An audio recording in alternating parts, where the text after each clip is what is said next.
వాక్య ధ్యానం కొరకు యెషయా గ్రంథం 41వ అధ్యాయము 10వ వచనంలో రాయబడిన వాక్యాన్ని చదువుకుందాం. భయపడకుము, నేను నీ దేవుడనై ఉన్నాను. చదవబడిన ఈ వాక్య భాగంలోని దీవెన నా ప్రియులకు మీరందరూ పొందుదురుగాక. మానవ జీవితంలో అనుదినము పలు పరిస్థితులు మనకు భయాన్ని, ఆందోళనను కలుగు చేస్తూ ఉన్నాయి. వీటిలో ఏ విధముగా మనం బయటపడగలం?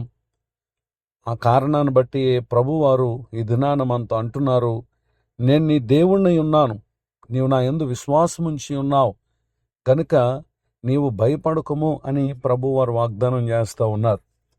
అయితే ఇటు భయాన్ని కలుగు చేసే పరిస్థితుల నుండి మనం విడుదల పొందాలి అనంటే 34వ కీర్తన 4వ చరణంలో రాయబడిన మాట ఈ విధంగా ఉంది. నేను యెహోవా యొద్ద విచారణ చేయగా ఆయన నాకు ఉత్తరం ఇచ్చెను, నా కలిగిన భయములన్నిటిలో నుండి ఆయన నన్ను తప్పించెను.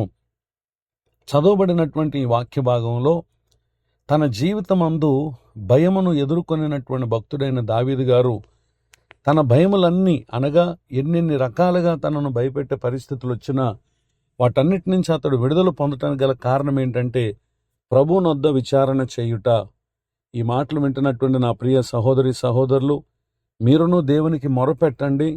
నాటి భక్తుని జీవితంలో ప్రభు ఏ విధంగా మేలులు చేశారో నేడు ఈ మాటలు వింటున్నటువంటి మీరు నీటి దీవెనలకు పాత్రలగుటకు పరిశుద్ధాత్మ దేవుడి మాటలు మన కొరకే దీవించునుగాక. ఆమెన్. ప్రార్థన. కృపగలిగిన మా తండ్రి, మీ కొందనాలు, స్తుతులు, స్తోత్రాలు.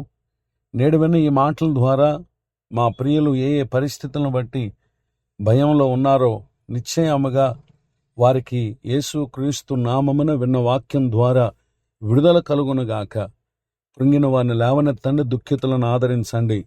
దైవజనులను వారి కుటుంబాన్ని పరిచయం దీవించండి. నేడు మరి ఒక నూతన సంవత్సర దయాకిరీటాన్ని పొందిన మా ప్రియులను ఆశీర్వదించండి.